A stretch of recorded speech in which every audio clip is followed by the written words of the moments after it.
Selamat datang kembali di pembahasan mendalam kita. Hari ini kita mau gali lagi nih soal strategi perang, tapi fokusnya agak beda. Bukan cuma soal menang atau kalah gitu, tapi lebih ke gimana caranya kita mengendalikan dinamika sebuah interaksi atau konflik. Oke. Gimana kita bisa istilahnya proaktif, membentuk situasi, bahkan mungkin memaksa lawan ikut irama permainan kita.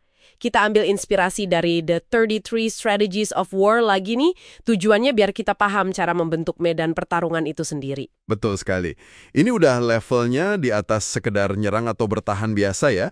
Ini lebih ke memanipulasi kondisi sama aturan mainnya. Aturan mainnya ya. Iya. Ada aspek psikologisnya kuat banget di sini. Gimana caranya kita bikin tekanan atau kebingungan sampai lawan itu ya terpaksa bikin salah langkah gitu. Jadi mereka kayak kejebak sama situasi yang kita ciptakan. Nah itu dia. Atau malah nyerah karena tekanannya udah nggak kuat. Bahkan sebelum benar-benar adu fisik. Intinya kita rebut kendali narasi sama temponya. Oke. Mari kita coba bedah ya. Salah satu strategi kunci yang Anda angkat itu kan memanuver mereka ke titik lemah. Strategi 20. Gimana sih caranya kita nempatin lawan di posisi sulit bahkan sebelum kita berhadapan langsung? Contohnya kan Napoleon lawan Jenderal Melas di Marengo. Dia nggak langsung serbu Austria, tapi malah motong jalur komunikasi mereka dulu. Terus nunggu. Iya, dan yang penting di sini bukan cuma motong logistiknya aja, tapi lebih ke menciptakan, ketidakpastian total di kepala lawan. Oh, jadi biar bingung gitu ya? Banget. Si Melas itu jadi terisolasi, nggak tahu kekuatan Napoleon sebenarnya seberapa, terus dipaksa bergerak karena udah putus asa, mau keluar dari jebakan yang dia sendiri mungkin belum paham sepenuhnya. Jadi dilema ya? Manuver ini menciptakan dilema. Maju kena, mundur kena. Ini maksa lawan ambil keputusan di bawah tekanan dengan informasi yang kita kontrol. Menarik. Ada contoh lain nggak? Mungkin yang lebih modern sedikit. Ada. Dari sumber Anda, Franklin D. Roosevelt. Dia kan sering banget tuh ngebiarin lawan politiknya nyerang habis-habisan di media. Oh iya ya, dia kayak diem aja gitu ya, nahan diri. Itu ngapain dia strateginya? Itu juga manuver, tapi lebih ke psikologis. Dengan dia nahan diri, Roosevelt itu seolah-olah ngasih panggung buat lawannya sampai mereka kehabisan bahan, kehabisan energi. Sampai orang bosen gitu ya? Betul. Publik lama-lama jenuh kan dengar serangan searah terus. Nah, pas lawannya udah kelihatan capek, udah kehilangan momentum, biasanya pas deket-deket pemilihan, baru deh Roosevelt keluarin serangan balasan. Wah. Serangannya fokus, terukur, dan biasanya ngena banget. Ini nunjukin gimana sabar dan timing itu bisa jadi senjata buat maksa lawan masuk posisi defensif di saat paling krusial. Dia ngontrol kapan pertarungan sebenarnya dimulai. Ini nyambung nih kayaknya sama strategi lain, mengontrol ruang dan waktu, strategi 14. Di sini kecepatan sama bikin bingung jadi senjata utama kan? Iya. Contohnya Napoleon lagi, pas lawan Prusia di Jena. Prusia kan terkenal disiplin banget kan tapi kaku. Benar. Pasukan Prusia itu geraknya teratur, kayak mesin jam. Tapi justru itu lemahnya, lambat adaptasi. Nah, Napoleon, pasukannya lincah, cepat, gerak terus, muncul di tempat-tempat yang nggak diduga. Ini bukan cuma soal fisik loh ya, tapi lebih ke ngacoin siklus pengambilan keputusan. Siklus pengambilan keputusan, maksudnya gimana tuh?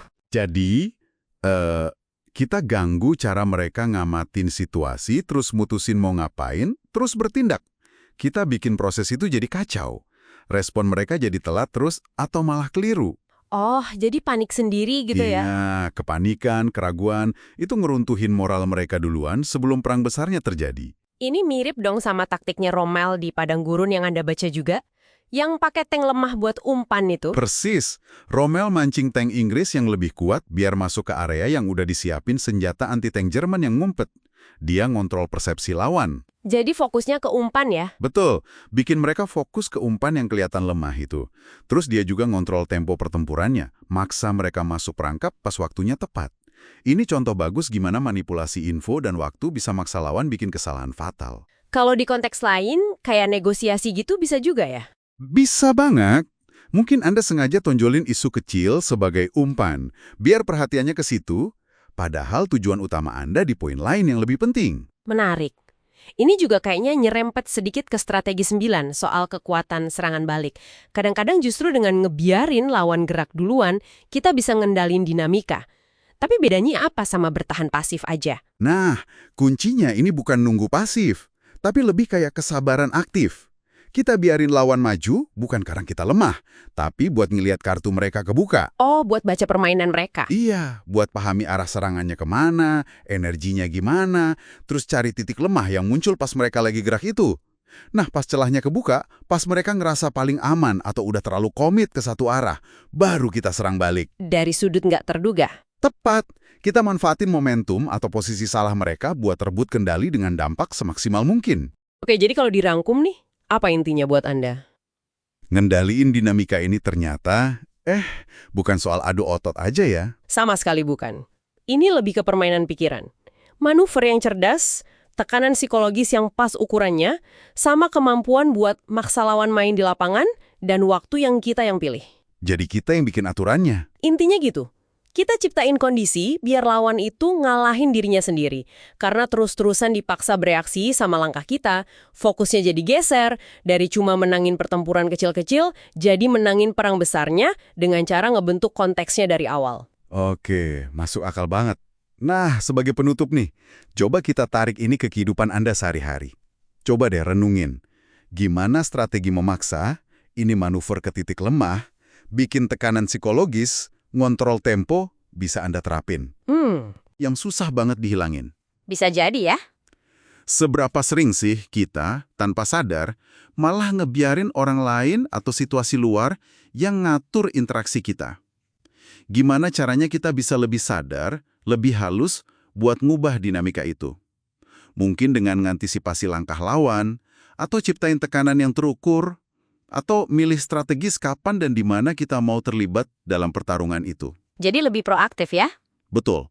Nah, pertanyaan buat Anda renungkan. Dari strategi-strategi paksaan ini, mana yang kira-kira paling relevan sama tantangan yang lagi Anda hadapin sekarang?